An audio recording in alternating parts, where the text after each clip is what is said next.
অন্য দিনের তুলনায় আজকের সকালটা অন্যরকম। কারণটা হলো আজকে সকালবেলা আমি এই সুন্দর মুহূর্তটা ক্যাপচার করতে পারলাম। ক্যামেরাবন্দি করতে পেরে আমার খুবই ভালো লাগলো। প্রায় দিনই এই পাখি এখানে এসে ডাকে, মানে ইষ্টি কুটুম পাখি। এই পাখি কেন ডাকে জানি না। এই পাখি ডাকলে নাকি বাড়িতে আত্মীয় আসে, তো আমি জানি না কারণটা কি। তো আজকে আমি সকালবেলা যখন ওই ঘরে পরিষ্কার করছিলাম তখনকে দেখলাম পাখিটা ডাকছে। তো আমি সকাল সকাল এই জিনিসটা ক্যামেরাবন্দি করে নিলাম, আমার খুবই ভালো লাগলো। তো গুড মর্নিং সবাইকে and welcome back to Mousumi lifestyle. মৌসুমি লাইফস্টাইলের নতুন আরেকটি ভিডিওতে তোমাদের সকলকে স্বাগত জানাই। ভিডিওটি দেখতে দেখতে চ্যানেলটা সাবস্ক্রাইব করে দিও আর লাইক কমেন্ট শেয়ার করে সবাই পাশে থেকো। তো যাই হোক, সকাল সকাল আমি এই জায়গাটা ঝাড় দিচ্ছিলাম। ঝাড়ু দেওয়ার সময় এই ফুল গাছটা এলোমেলোভাবে পড়েছিল, তো এটাকে তুলে আমি এই ফুলের ডাল দিয়েই বেঁধে দিলাম। বেঁধে দিয়ে তারপর এই জায়গাটা ঝাড়ু দিয়ে পরিষ্কার করছি। পরিষ্কার করে এই জায়গাটাতে মানে পরিষ্কার করতে হয় এখন প্রায়ই বেশিরভাগ। তার কারণটা হচ্ছে ওই যে তুলসী গাছগুলো, ওগুলো শুকনো পাতা পড়ে। তারপরে হচ্ছে এখানে একটা বড়ইর ডাল আছে, ওখান থেকে সবাই বড়ই পারে। তো এই জন্য এই জায়গাটা অনেকটা পরিমাণ নোংরা হয়ে যায়। প্রত্যেক দিনই ঝাড় দিতে হয়। আমি কালকে দিইনি শুধু, তো পরশু দিনকে মা দিয়েছিল আর আমি কালকে দিইনি। তো দেখো জায়গাটা কিন্তু আমার ঝাড় দিয়ে একদম পরিষ্কার হয়ে গেল। এখন আমি আসলাম, ওই জায়গাটা তো পরিষ্কার হয়ে গেল। তারপর আসলাম ঘরে বিছানাপত্র সব কিছুই রয়ে গেছে। আর আজকে আমি বিছানা চাদরগুলো তুলে ধুয়ে দেবো। কয়েকদিন থেকেই ধোবো করছি, কিন্তু ধোয়া আর আমার হচ্ছে না, মানে সময়ের অভাবে।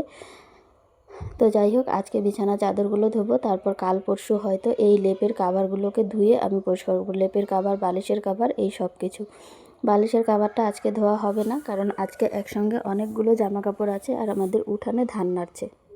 উঠানে যখন ধান নাড়ছে সেই জন্য উঠানের কিন্তু বেশিরভাগ জায়গাটাই বন্ধ। যেখানে তার যাচ্ছে উঠানটায়, যেখানে আমরা কাপড় নাড়ি, কাপড় মেলা তারটা, তো সেই তারেই এরকম একটা হয়ে আছে। তো সেখান থেকেই করা যাচ্ছে না, মানে কাপড় চোপড় নাড়া যাচ্ছে না, অসুবিধা হচ্ছে সেই জন্য। তো যাই হোক, বিছানা চাদর টাদর সব কিছু তুলে আমি এই জামা কাপড়গুলো ভিজিয়ে রেখে এসে তারপর এখানে কাটলাম হচ্ছে সবজি।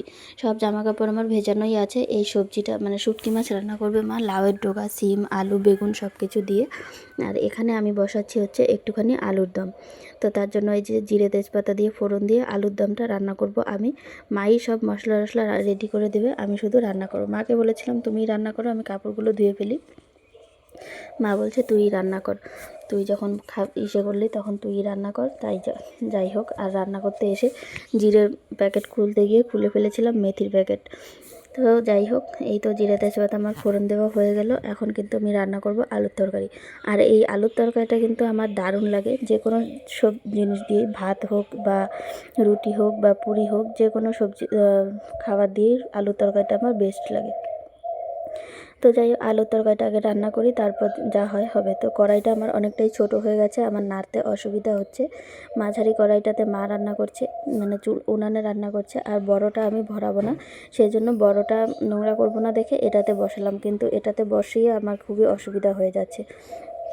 তো আমার মশলা টশলা দেওয়া হয়ে গেছে অলরেডি। এখন শুধু সবজিটা কষানো হবে মশলা টশলা। তো আমি আগে রান্নাটা করি, তারপর আসছি। রান্না তো আমার হয়ে গেছে। তারপর খাওয়া দাওয়াটা করে একবারেই যাব জামা কাপড় ধুতে। এই তো হচ্ছে মা রান্না করেছে। তারপর লাউ শাক দাদার জন্য, দাদা তো বেগুন দেওয়া তরকারি খাবে না, তো এই লাউ শাক, শশা কুচানো, তারপর হচ্ছে শুটকি মাছের তরকারি। আর আলুর তরকারিটা আমি এখনও বেড়ে নিইনি, এগুলো দিয়েই খাওয়া দাওয়া করছি এখন। আলুর তরকারি এখন আর দরকার নেই, দুপুরবেলা খেলেই হয়ে যাবে। যাই হোক, এই তো খাচ্ছি এখন। আর দুপুরবেলা জানো তো আজকে একজন আসবে হচ্ছে ছ্যাঁকা নিয়ে। কিসের ছ্যাঁকা?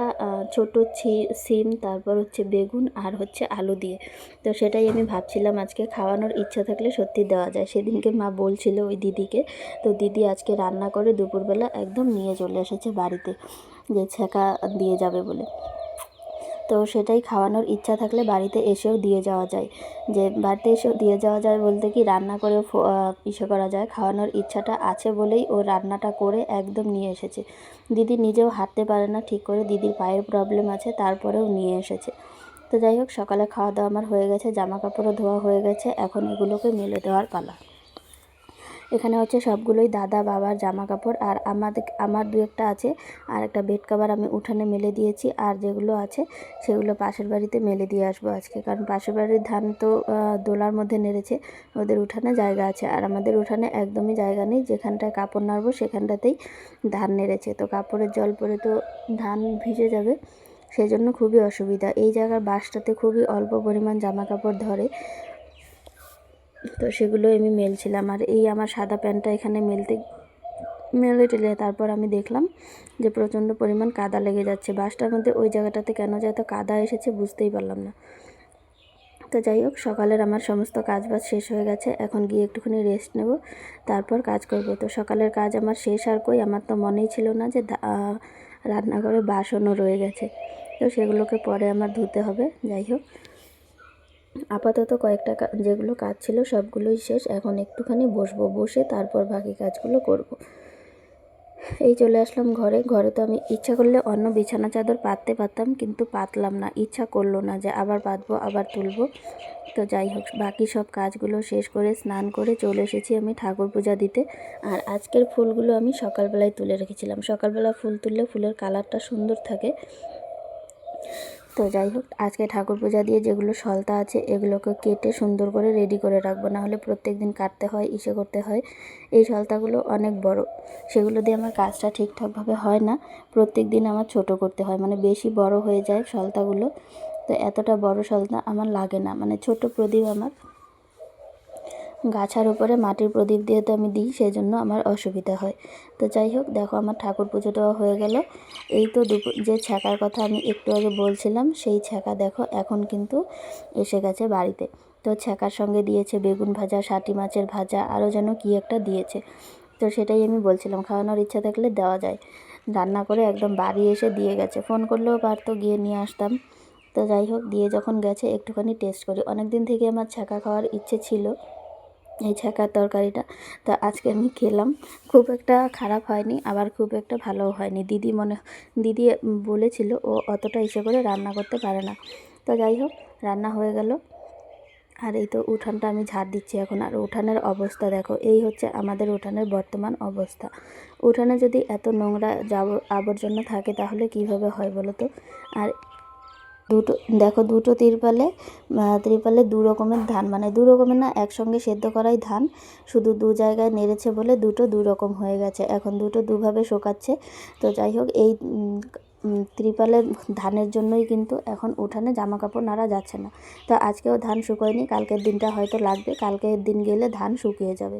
তো আমি আগে উঠানটা ঝাড় দিয়ে নিই। এই হচ্ছে আমাদের উঠানের অবস্থা। আর আজকে সকাল থেকে যে হাওয়া হচ্ছে, সকাল থেকে উঠান আমাদের 2-3 বার ঝাড় দেওয়া হয়ে গেছে। আর এই হচ্ছে আমি দিচ্ছি 4-5 বারের মাথায়।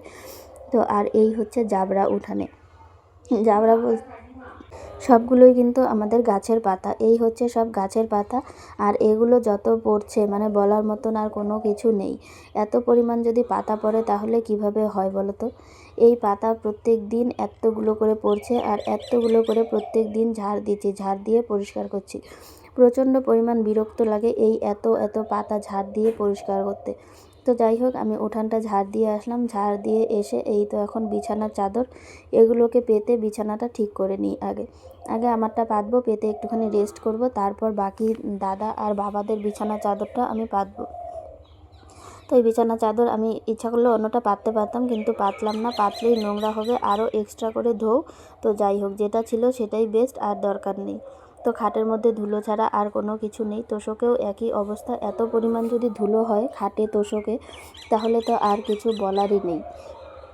তো যাই হোক, আর আমাদের কি বলে তো, আমি এখন ভয়েস ওভারটা যে দিচ্ছি সেখানে তোমরা অনেক ডাক পাখি, শালিক পাখি, বাছুর, এদের চিৎকার চেঁচামেচি শুনতে পারবে। এখন সকাল টাইম তো, সেই জন্য এরা মানে চিৎকার চেঁচামেচি করে, ডাকাডাকি করে। ডাক পাখি যারা আছে তারা কিন্তু এখন সবাই খেতে বের হবে, ঘুরতে বের হবে, আমাদের বাড়িতেও আসে। আমি যখন সুযোগ পাবো তখন তোমাদের সঙ্গে দেখাবো, মানে তোমাদেরকে দেখাবো যে ডাক পাখি কতগুলো আসে বা কী। তো যাই হোক, আগে বিছানাটা পাতি। ওদের চিৎকার চেঁচামেচি তো শোনাই যায় সবসময়ই, আমরা তো শুনতেই পাই সকাল সন্ধ্যা দুপুর যখন তখন। সন্ধ্যাবেলা আরও বেশি শোনা যায়। এখন তোমরা হয়তো ভালোই শুনতে পাচ্ছ ডাক পাখির ডাকটা। তো দেখো, আমার কিন্তু বিছানা গোছানো হয়ে গেল। এখন কিন্তু একটুখানি রেস্ট নেব, তারপর বাকিদের বিছানাগুলো গোছাবো। আর আজকের ভিডিওটা আমি এখানেই শেষ করছি। দেখা হবে কালকের ব্লগে। চ্যানেলটা সাবস্ক্রাইব করে দিও, লাইক কমেন্ট শেয়ার করো। টাটা।